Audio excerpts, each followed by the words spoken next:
Gagal ginjal pada anak, yang dulu dianggap sebagai penyakit yang terutama menyerang orang dewasa, semakin banyak didiagnosis pada anak-anak.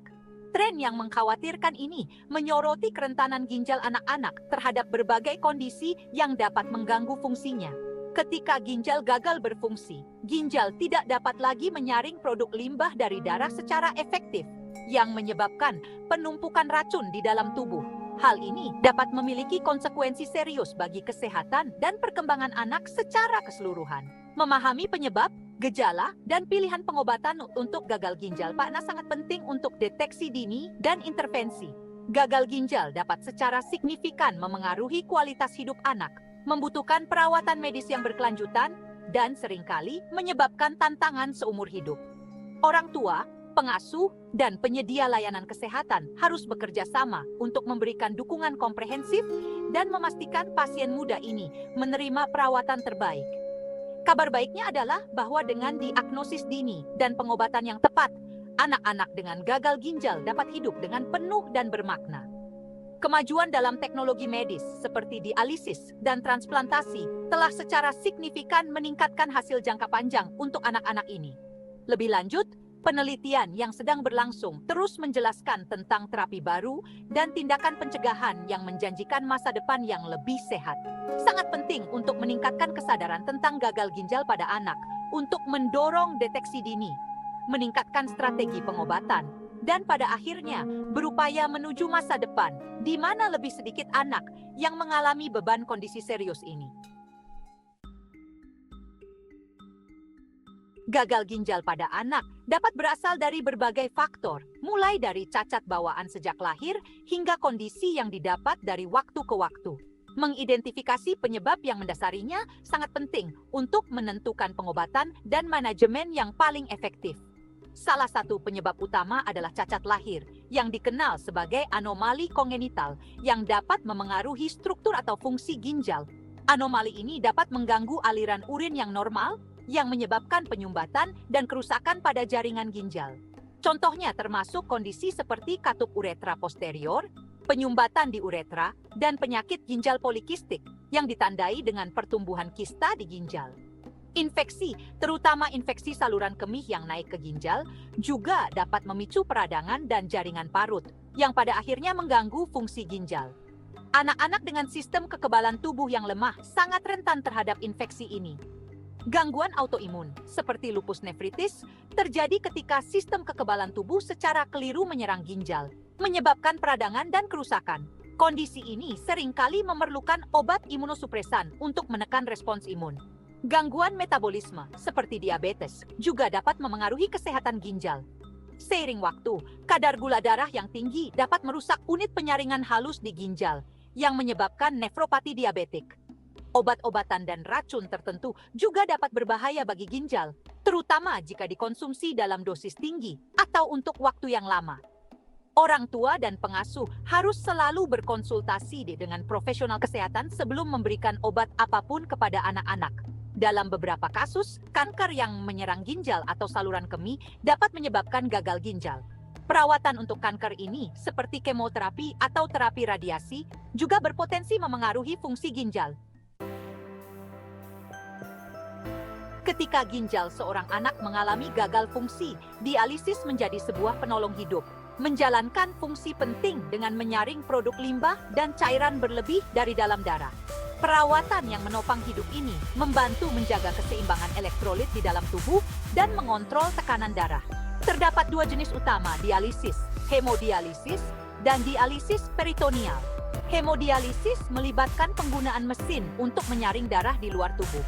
Sementara dialisis peritoneal menggunakan cairan khusus yang dimasukkan ke dalam rongga perut untuk menyaring produk limbah. Pilihan metode dialisis bergantung pada beberapa faktor, termasuk usia anak, kesehatan secara keseluruhan, dan gaya hidup.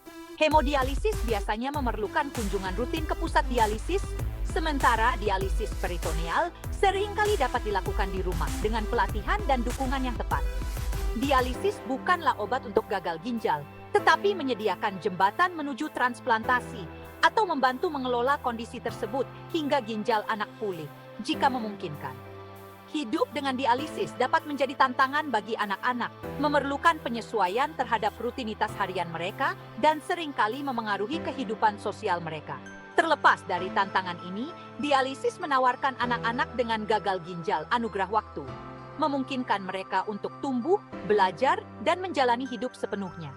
Kemajuan dalam teknologi dialisis dan perawatan suportif telah secara signifikan meningkatkan kualitas hidup anak-anak yang menjalani dialisis. Bagian 4. Tahapan penyakit ginjal, penurunan bertahap. Penyakit ginjal kronis atau CKD berkembang melalui 5 tahap, masing-masing ditandai dengan penurunan fungsi ginjal dan munculnya gejala tertentu. Memahami tahapan ini sangat penting untuk menentukan tingkat intervensi medis yang tepat dan mengelola perkembangan penyakit.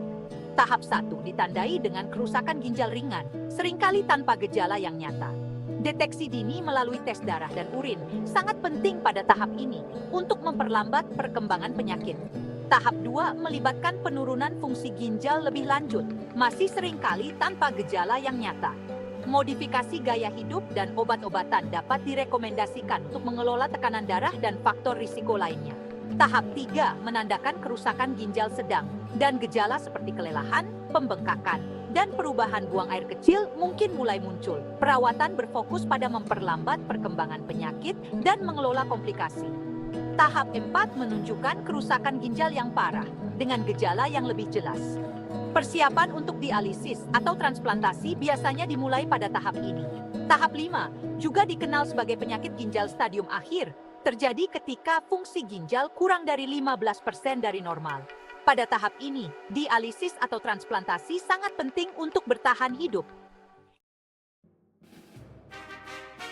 Bagian 5. Mengenali tanda peringatan. Gejala masalah ginjal pada anak. Deteksi dini masalah ginjal pada anak sangat penting untuk mencegah kerusakan lebih lanjut dan meningkatkan hasil jangka panjang. Orang tua dan pengasuh harus mewaspadai tanda-tanda peringatan berikut dan mencari pertolongan medis jika mereka melihat salah satu dari gejala ini.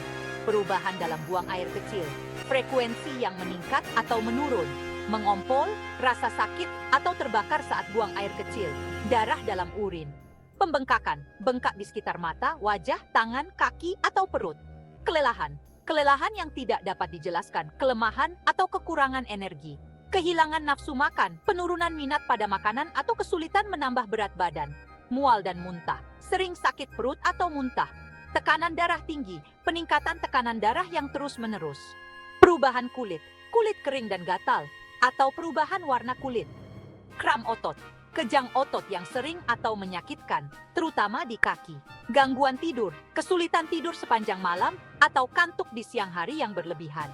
Penting untuk dicatat bahwa beberapa dari gejala ini dapat dikaitkan dengan kondisi lain juga. Jika Anda melihat salah satu dari gejala ini pada anak Anda, penting untuk berkonsultasi dengan profesional kesehatan untuk diagnosis yang tepat.